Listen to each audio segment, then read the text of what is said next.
ton avis, pourquoi tu ne perds pas du poids alors pendant le ramadan? Ou bien, si tu le perds, tu reprends tout, voire avec un peu de bonus, juste après. Hello, bienvenue sur la chaîne de Linette Healthy Life. Aujourd'hui, on va parler de la perte du poids durant le mois de Ramadan. Et oui, je partage cette vidéo vraiment sur les derniers jours du Ramadan parce que très en ce moment et qui se rendent compte qu'ils n'ont soit pas perdu du poids, soit il y a une grosse perte, mais avec l'expérience, ils savent que juste après, ils vont tout reprendre. On va donc citer 4 causes principales pourquoi on ne perd pas du poids ou bien pourquoi juste après le ramadan on reprend si on a perdu du poids. La raison numéro 1, c'est le sommeil. Et oui, beaucoup négligent le repos ou le sommeil. Ça existe aussi chez les sportifs qui ne prennent pas en considération leur repos. Moi, j'en fais partie, par exemple, avant même que je fasse du sport, je faisais beaucoup cette erreur de négliger mon sommeil. C'est-à-dire que si je vous parle aujourd'hui d'ailleurs de cette perte de poids durant le ramadan, c'est parce que c'est quelque chose que j'ai déjà testé personnellement. Vous savez, ceux qui me suivent sur les réseaux sociaux savent que c'était un combat que j'ai mené il y a très très longtemps. Et j'entends du bruit là. Qu'est-ce qui se passe? Je suis toute seule normalement. Est-ce que l'appart est tenté? Ceux qui me suivent sur Instagram, sur TikTok, d'ailleurs n'hésitez pas à venir sur ces réseaux-là, je suis très active, savent que ça fait un moment que j'essayais de perdre du poids et que j'avais déjà perdu, et puis suite à un accident, blabla, j'ai repris une grosse partie de ce poids-là perdu, et c'était notamment lié au sommeil, c'est-à-dire que c'est une partie que j'ai beaucoup négligée. Beaucoup s'acharnent au sport, ils vont s'acharner également sur une diète hyper restrictive et au final ils ne perdent pas, ou bien s'ils perdent, dès qu'ils recommencent à vivre un petit peu normalement, à manger un petit peu comme le commun des mortels, eh bien ils reprennent tout. Pourquoi? Parce que forcément il y a des causes derrière et ces causes-là, il faut les chercher. Et souvent, c'est lié au repos, à votre sommeil. S'il est perturbé, il n'y a rien qui va. Parce que c'est durant notre sommeil que le corps se répare. C'est durant notre sommeil qu'on active ce qu'on appelle la destruction des graisses pour en sortir de l'énergie et alimenter tout le corps. Et c'est aussi pendant le sommeil que le corps construit le muscle. Et c'est pour ça qu'il ne faut absolument pas négliger cette partie-là. Donc, je vais faire directement une cause et un remède pour cette cause-là, ou bien une solution à peu près. Donc, la solution, c'est, je sais que durant le ramadan, c'est assez difficile de dormir tôt, parce qu'il y en a par exemple qui prennent le suhoor. Le suhoor, c'est le petit déjeuner qu'on prend très tôt le matin. Donc, il y en a par exemple qui le prennent très tôt le matin. Moi, je suis de la team très tôt le matin. Et puis, il y en a d'autres qui le prennent un peu tardivement dans la soirée.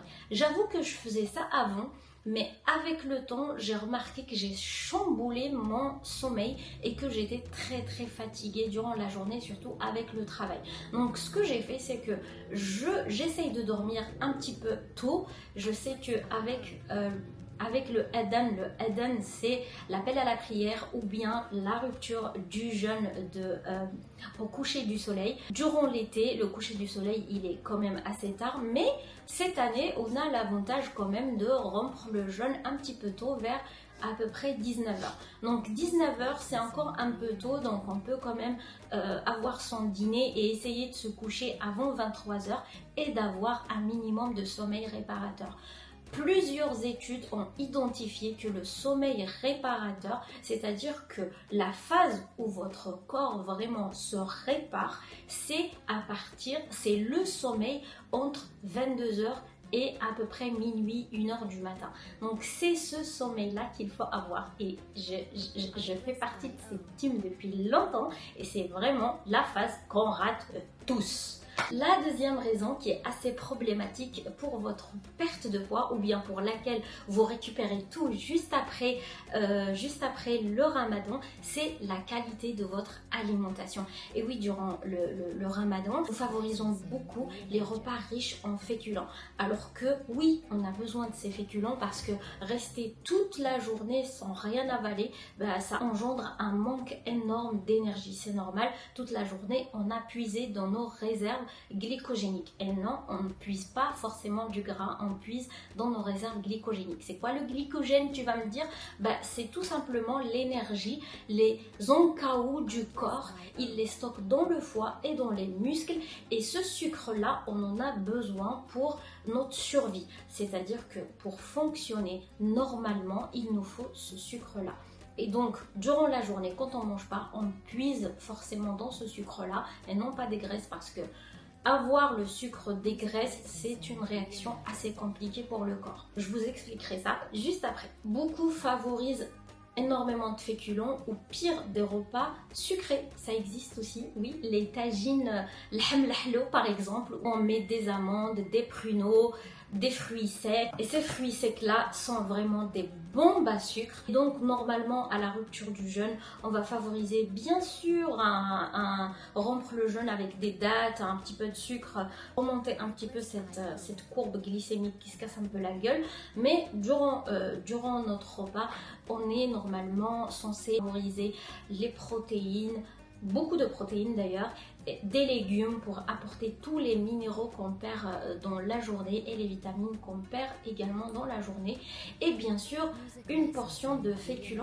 Ce qui aggrave donc la situation pendant le ramadan, c'est que beaucoup durant la soirée optent pour des desserts super sucrés et également des gâteaux tels que les qalbellouz, les zlabia, c'est ma préférée. Et bien ces gâteaux là font que notre pic glycémique atteint son apogée, et donc notre corps il va très vite sécréter de l'insuline à gogo pour stocker tout ça. Et bien sûr quand il y a une quantité astronomique de sucre, pour la stocker rapidement, et bien le corps la stocke tout simplement sous forme de gras directement. La solution serait de réviser tout notre plan nutritif durant le ramadan. J'ai partagé énormément de recettes sur mes réseaux sociaux, j'en ai déjà parlé. Là, sur les quelques jours qui restent du ramadan, il va falloir essayer de revenir vers une alimentation un peu plus équilibrée. Donc vous allez tout simplement vous réconcilier avec des desserts un petit peu moins sucrés.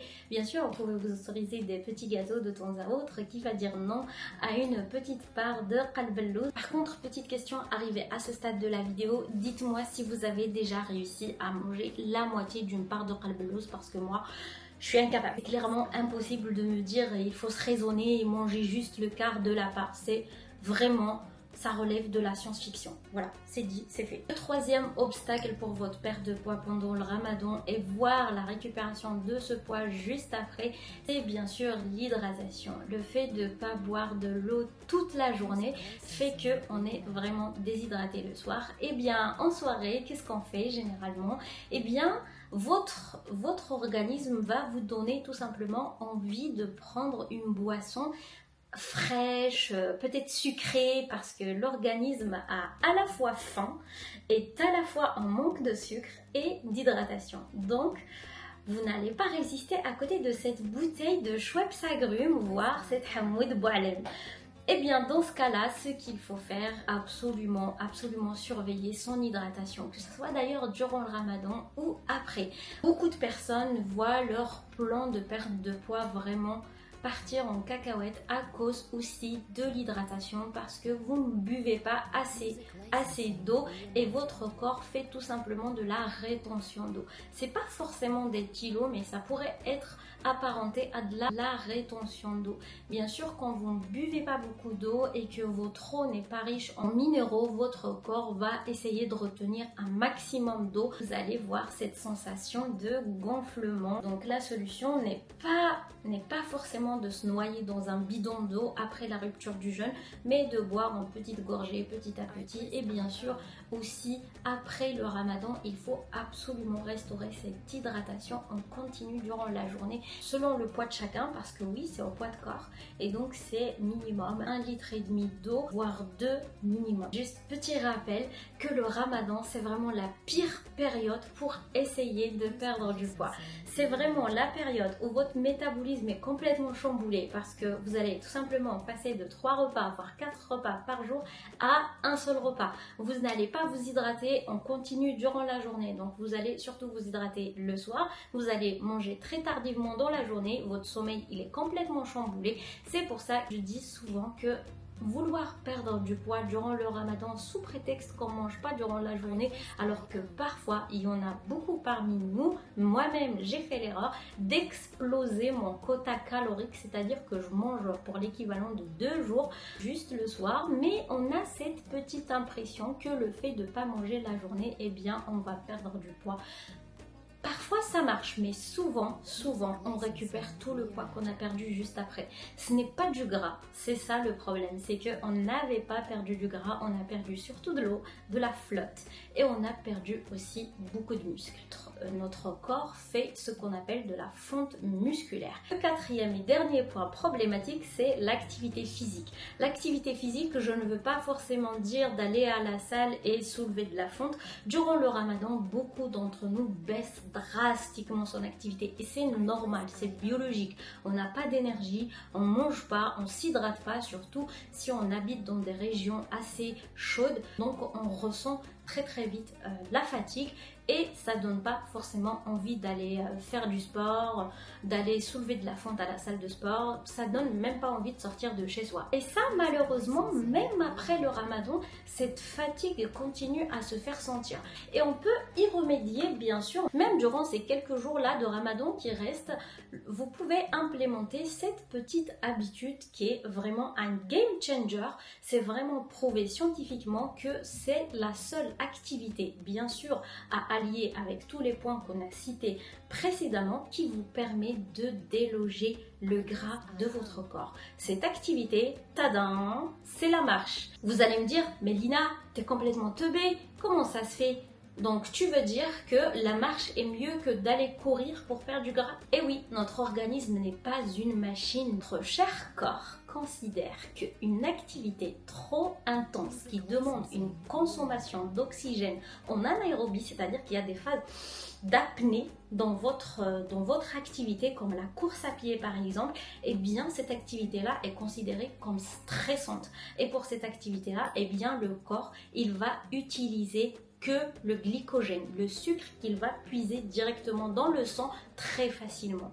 En revanche, l'activité qui permet au corps de ne pas se sentir stressé et de pouvoir aller piocher un petit peu dans ses réserves graisseuses et alimenter le cerveau qui est notre plus gros consommateur de sucre et tout le reste des organes vitaux, eh bien c'est la marche. Donc essayez de marcher un petit peu juste avant la rupture du jeûne, ou bien si vous n'avez pas le temps, juste après. Si vous avez des escaliers chez vous, si vous habitez un immeuble avec des escaliers, essayez de faire un aller-retour vers le dernier étage et de redescendre. Attendez, hein, si vous habitez au 7e et que vous allez me dire je fais l'aller-retour au 8e alors que c'est le dernier étage, voilà, on vous voit venir. Donc à ce moment-là, il faut redescendre et remonter. Et cette activité-là, si vous la gardez même après le ramadan, moi je vous fais un scoop, c'est vraiment la marche qui m'a permis là récemment de perdre près de 10 kilos. Ces 10 kilos ont été délogés en 5 mois, mais j'ai rien repris. J'ai vraiment rien repris après et c'est ça ce qu'on appelle un game changer. Si je perds 10 kilos en un mois et que juste après je reprends les 10 kilos avec quelques bonus qui vont avec, bah pour moi ça sert absolument à rien. On fait que faire souffrir notre corps avec ces effets yo-yo. Donc le mieux c'est d'opter pour une hygiène de vie qui vous permet de perdre ce gras là, enfin si vous êtes bien sûr dans l'optique de perdre du gras, donc qui vous permet de perdre ce gras là continuellement et ne pas le reprendre derrière. Donc voilà, c'était les 4 problématiques qui vous empêchent de perdre du gras pendant le ramadan ou bien de reprendre juste après avec les 4 solutions qui vont avec. J'espère que cette vidéo vous aura plu. Si c'est le cas, n'hésitez pas à me lâcher un like, n'hésitez pas à la partager avec vos proches, à me laisser des commentaires si vous avez des suggestions et surtout à vous abonner pour ne plus rater aucune vidéo. N'hésitez pas aussi à me suivre sur mes différents réseaux sociaux, Instagram et TikTok, je suis très active. La prochaine vidéo arrive la semaine prochaine. D'ici là, ciao!